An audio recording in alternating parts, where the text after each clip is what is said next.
ख्वाजागान ख्वाजा मोहम्मद फ़ाज़िल अफ़ज़ल चिश्ती अल नायबी अल मिर्ज़ाई ख़लंदरी रहमतुल्लाह अलैह की आस्ताना फ़ाज़िली जगदीरी गुट्टा में हम सब हाजिर हैं और सरकार हम सबकी हाज़िरी को कबूल फरमाए। आप सबसे यही गुजारिश है,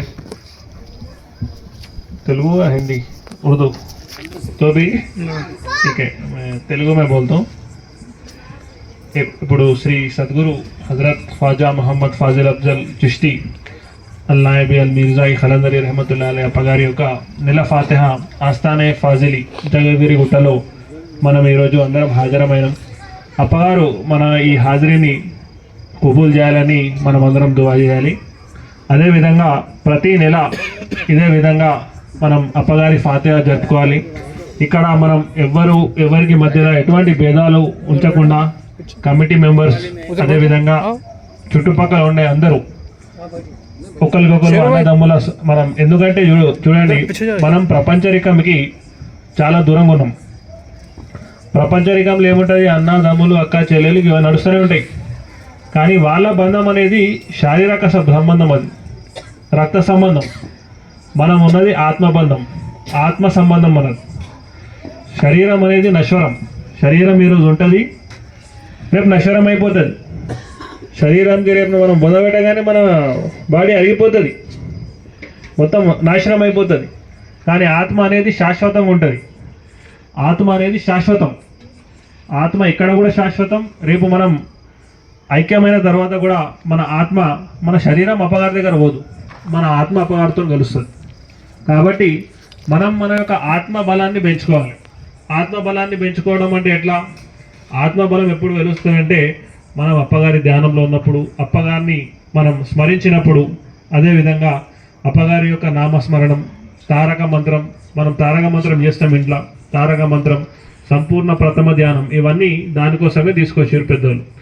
అదేవిధంగా ఇప్పుడు ఏ విధంగా అయితే ఇక్కడ కార్యక్రమం జరుగుతుందో, ఈరోజు అనివార్య కారణాల వల్ల అప్పగారు రాలేకపోయారు. ఇలియాస్ బాబా కూడా రాలేకపోయారు కొన్ని అనివార్య కారణాల వల్ల. వారి యొక్క ఆదేశాల మేరకు సమాలో నేను కూర్చోవడం జరుగుతుంది. అదేవిధంగా ప్రతి నెల మనం ఇంకా చాలామందిని కూడా తీసుకురావాల్సిందిగా, మనతో వచ్చిన వాళ్ళు అందరినీ కలుపుకొని పోవాలి మనం.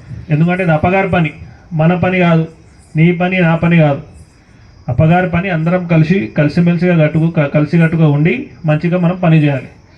అదేవిధంగా ఇక్కడ ఉన్న కమిటీ మెంబర్స్ కూడా, వాళ్ళు ఇప్పుడు ఈ నెల మనం స్టార్ట్ అయింది, వచ్చే నెల నుంచి ఇన్షాల్లా అప్పగారు ప్రతి నెల ఒకరోజు జగదేరి గుట్టలో ఉండడానికి ప్లాన్ చేశారు. జగదేరి గుట్టలో నెల ఫాతిహ అప్పుడు అప్పగారు వస్తారు. అదేవిధంగా అందరూ రావాలి, మీ కుటుంబ సమేతంగా రండి. ఒక్కొక్కరు రాగురి, కుటుంబాలను తీసుకొని రండి. ఎందుకంటే రేపటి యొక్క భవిష్యత్తుకు మన పిల్లలకు చెప్పాలంటే మనం తీసుకురావాలి. మనకెట్లా తెలిసింది? మనం గురు సోబత్లో తిరిగినాం కాబట్టి మనకు తెలిసింది. మన పిల్లలకు కూడా తెలవాలి రేపటికి ఏమున్నది, శిష్యరికం అంటే ఏమున్నది, అట్లా అన్నీ తెలవాలి. కాబట్టి అందరు రావాలి.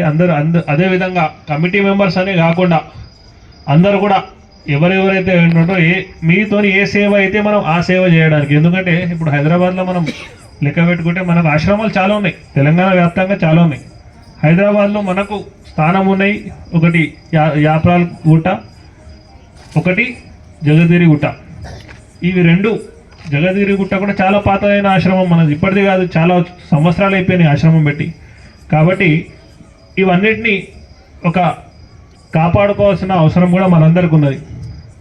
దీనన్నిటికీ మనం ఎట్లా సాల్వ్ చేసుకుంటాం? మనం ఆశ్రమంలో ప్రతి నెల వచ్చి అప్పగారి యొక్క పూలు ఇప్పించి మన అప్పగారితోని మనం ఉండి అవన్నీ చేస్తే మనకు ఇది హెల్ప్ఫుల్ అవుతుందని కోరుకుంటున్నాం. అదేవిధంగా అన్నదాన కార్యక్రమం, ఫాతిహాలు జరుగుతాయి. ఇన్షాల్లా మనం నెక్స్ట్ మంత్ నుంచి ఖత్మే ఖ్వాజాగాన్ కూడా చేసుకుందాం. అప్పగారి యొక్క ఆశీర్వాదాలతో అది కూడా ఇన్షాల్లా మనం మొదలు పెడదాం. అదేవిధంగా ఎవరెవరికైతే ఏదే బాధ్యతలు అప్పగించారో వాళ్ళ బాధ్యతలు సంపూర్ణంగా వాళ్ళు వర్క్ చేయాలని మేము కోరుకుంటున్నాం. ఇన్షాల్లా నెక్స్ట్ నెల నుంచి అప్పగారు, ఇలియాజ్ అన్న వీళ్ళందరూ కూడా మాన ఫాతిహాలకు వస్తారు. అదేవిధంగా కమిటీ వాళ్ళకు కూడా నేను అభినందిస్తున్నా. ఎందుకంటే నిన్న 2-3 డేస్లోనే వాళ్ళు చాలా అరేంజ్మెంట్ చేసిర్రు. అదేవిధంగా ఇట్లనే అందరినీ తీసుకొని పెద్ద చిన్న తారతమ్యం లేకుండా అందరినీ తీసుకొని నడవాలి. मैं सभी का शुक्रगुजार हूँ.